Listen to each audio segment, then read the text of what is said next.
Kamis malam Jumat tanggal 13 Februari ya, malam nisfu Sya'ban, namanya Lailatul Barat ya, malam Lailatul Furqan, malam pemisah nasib-nasib manusia.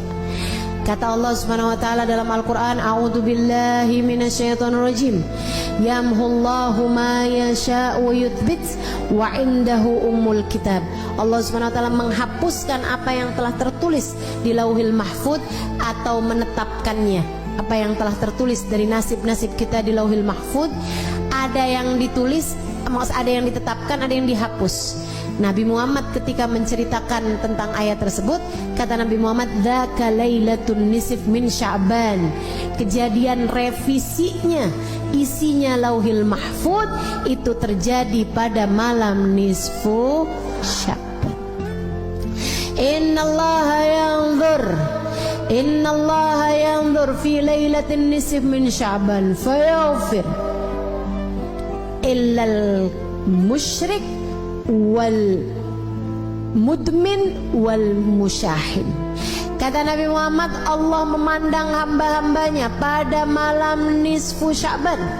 Kemudian Allah mengampuni hamba-hambanya kecuali yang musyrik, kecuali yang pecandu, minuman keras ataupun narkoba dan jenisnya. Mudah-mudahan Allah selamatkan keluarga kita semuanya dari hal-hal yang semacam ini insyaallah.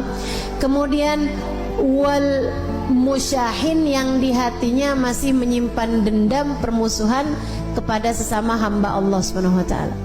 Itu sisanya Allah ampuni. Itu malam penting, malam nisfu Sya'ban, malam perubahan nasib. Ibu, malam revisi nasib. Nah ini nih, pada setiap tahun itu Allah punya malam revisi.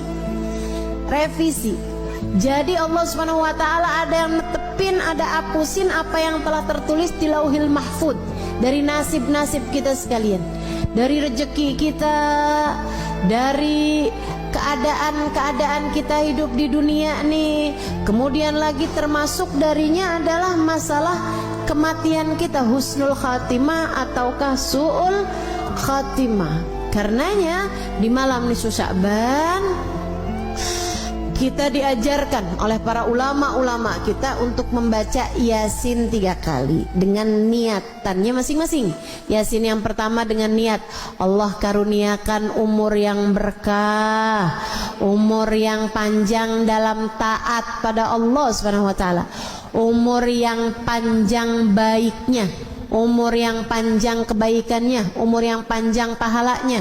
Bukan asal umur panjang waktunya, bukan, tapi yang minta kita panjangin, yang kita minta Allah panjangkan adalah panjang pahalanya, panjang berkahnya, panjang manfaatnya, panjang kebahagiaannya. Mau gak panjang umur di atas tempat tidur terus? Nggak mau kita, nggak mau. Makanya kita minta pada Allah Subhanahu wa taala umur yang berkah, umur yang dalam taat pada Allah Subhanahu wa taala. Kemudian Yasin yang kedua kita minta sama Allah Subhanahu wa taala biar Allah karuniakan rezeki yang halal, yang thayyib, yang berkah, yang mencukupi kita, biar cukup semuanya. Lagi mau ngawinin anak ada rezekinya, lagi mau nyunatin ada rezekinya, lagi pengen ngasih anak-anak hadiah karena lulus sekolah ada rezekinya, mau ajak anak-anak jalan-jalan ada rezekinya. Itu tuh yang enak tuh, rezeki itu yang kayak gitu tuh, yang mencukupi, cukup gitu semuanya. Mau begini enak, mau ini enak, mau ini enak. Dan gak semua orang punya rezeki yang mencukupi. Kadang rezekinya banyak tapi kayak gak cukup aja gitu. Ada yang kayak gitu. Nah kita minta sama Allah tuh rezeki yang halal, yang thayyib, yang berkah, yang mencukupi kita sehingga nggak lagi tertarik merezekinya orang. Gitu udah cukup kok, alhamdulillah. Itu yang kita minta sama Allah Subhanahu wa taala. Juga rezeki-rezeki yang lain, karena rezeki itu bukan cuma urusan uang. Rezeki itu bukan cuma urusan harta, teman-teman. Kesolehan anak-anakmu itu adalah rezeki yang jauh lebih tinggi nilainya daripada sekedar rezeki harta. Betul nggak? Ibu-ibu sekalian saya muliakan, rezeki kesehatan menurutmu Enakan banyak duit tapi sakit, apa enakan sehat walaupun duitnya pas-pasan? Bisa sehat banyak duit ustazah, kan nggak jadi pilihan. Bagaimanapun kan tetap lebih enakan kesehatan. Jadi kesehatan itu rezeki lebih mahal daripada rezeki harta gitu. Nah, kita minta semuanya mau Allah Subhanahu wa taala rezeki harta yang thayyib, yang berkah. Kita minta juga sama Allah rezeki kesehatan badan kita, keluarga kita, gitu kan ya.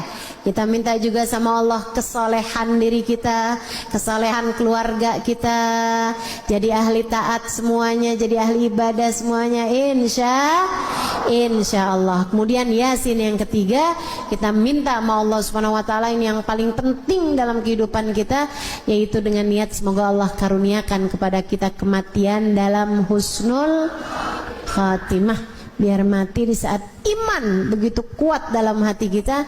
Kita minta pada Allah agar di saat ajal menjemput kita, kita dimatikan dengan membawa iman dan Islam, bawa cinta pada Allah, bawa cinta pada Rasulullah, membawa bekalan amal-amal soleh, dan membawa dosa-dosa yang telah diampuni Allah Subhanahu wa taala. Jadi pulang nggak pakai bawa dosa lagi, karena semua dosa-dosanya telah diampuni Allah Subhanahu wa taala. Itu yang kita minta pada Allah Subhanahu wa taala, itu yang kita harapkan dari Allah Subhanahu wa taala. Jadi nanti malam nisfu Sya'ban kerjakan apa yang tadi telah saya sampaikan, baca Yasin 3 kali.